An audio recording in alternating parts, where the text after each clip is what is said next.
A very good morning. You're watching News 9 with me, Akshita. Well, first up, Narendra Modi today finally broke his silence on Togadia. The BJP Prime Ministerial candidate slammed Togadia for a hate speech on Saturday when he called for the forcible eviction of a Muslim family from a Hindu-dominated locality.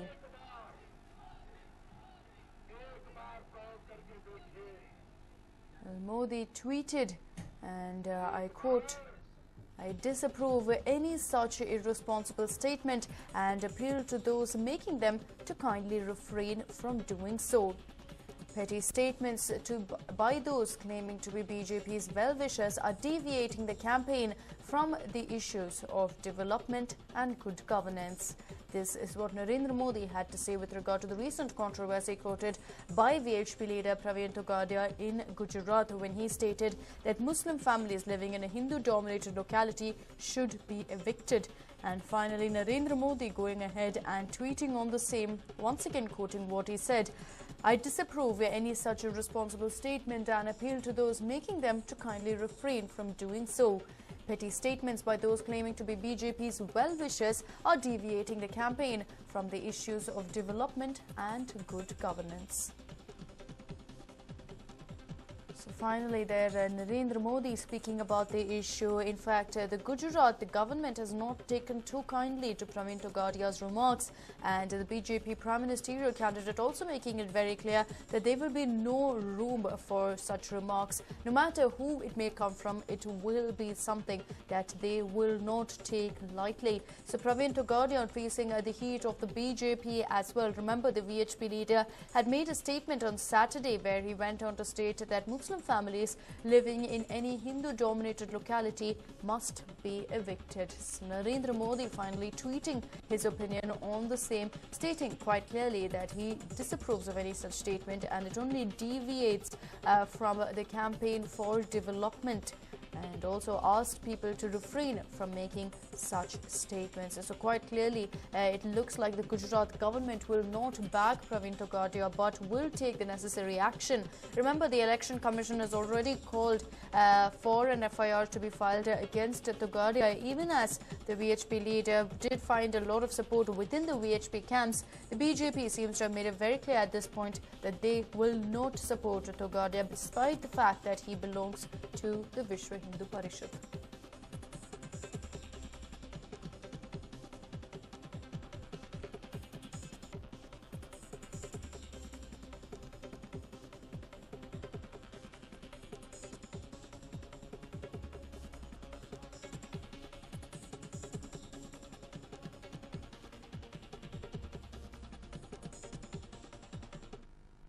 And well, the BJP Prime Ministerial hopeful Modi is all set to address 4 rallies in Telangana today. At 1:45 p.m. he will be having a meeting in Nizamabad. At 3:15 he will be addressing a rally in Karimnagar. He will also address a rally at Mehbubnagar at 5 p.m. and in Mehbubnagar, RDP Chief Chandrababu Naidu is expected to share the stage with Narendra Modi. So TDP Chief Chandrababu Naidu also present there. And at 6:15 he will be addressing a huge rally in Lal Bahadur Shastri Stadium. Here, Tollywood star and Jarsena Chief Pawan Kalyan will be sharing the dais with Narendra Modi. So, of course, huge plans ahead for the day. Narendra Modi is all set to address 4 rallies, all within the Telangana region. A clear handout there to the people to ensure that the BJP does garner the support of the people of Telangana who are riding high on a TRS wave, and to a certain extent the Congress as well. But Narendra Modi, it looks like, is all set to change the prospects of the BJP in the region, garnering a lot of support. He will be addressing 4 mega rallies. The first one, of course, will be a meeting, post which we will see 3 other rallies. At 1:45 p.m. will be his first public meeting at Nizamabad. At 3:15 p.m. he will address a huge rally at Karimnagar, which is, of course, seeing a lot of national leaders come to the forefront and begin their Telangana campaign from this area. He will also address a rally at Mehbubnagar at 5 p.m. Post that he will join hands with Pawan Kalyan, but in Mehbubnagar he is also expected to come together with TDP Chief Chandrababu Naidu, with whom the BJP has an alliance with. at 6:15, of course, will be that much watched campaign, probably the biggest of the lot. So culminating with a big bang there, we will see Narendra Modi joining hands with Jana Sena chief and BJP supporter Pawan Kalyan, who has been campaigning aggressively within Simandra and Telangana for BJP. And moving on, Babul Supriyo has surrendered in Asansol court in association with cases against him. He had been booked under the Arms Act and NH Act for blocking a highway while campaigning. Trinamool Block President Senapati Mondal had lodged a written complaint at Raniganj police station against Babul Supriyo and his associates for allegedly possessing arms during a roadshow and blocking NH60. Based on the complaint, police have registered a case under sections 25 and 27 of the Arms Act and under NH Act 1956 under section 8B2 for protesting on the highway.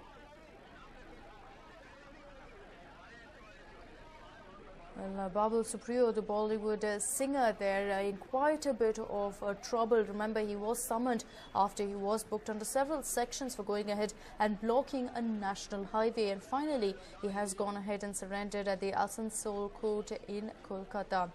He has been booked under the Arms Act and NH Act. This was because he had blocked an entire highway while campaigning.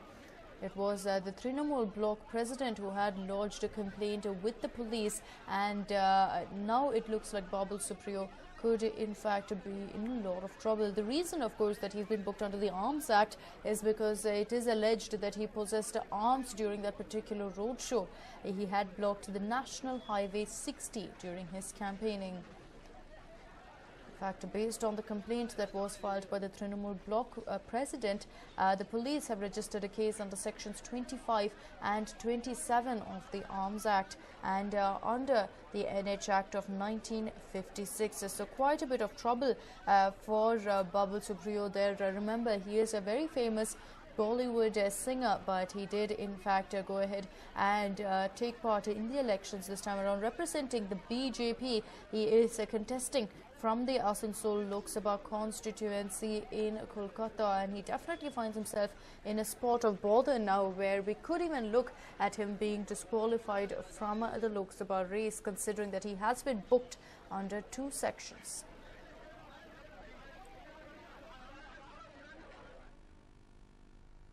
And well, an ugly clash was witnessed between party workers of DMK and AIADMK in Mettupalayam last night. DMK workers rushed into a hotel where AIADMK workers were present, and the two factions were seen arguing and even getting violent. DMK workers alleged that AIADMK was distributing money to voters in the hotel and hence stormed in with an intention to bust the supposed racket. A war of words and tussle broke out, and the cops finally managed to break away the two groups. But DMK refused to let the issue go. Party members were seen protesting outside the hotel. Led by A. Raja, workers were seen staging a sit-in from 11 p.m. to 5 a.m. in the morning.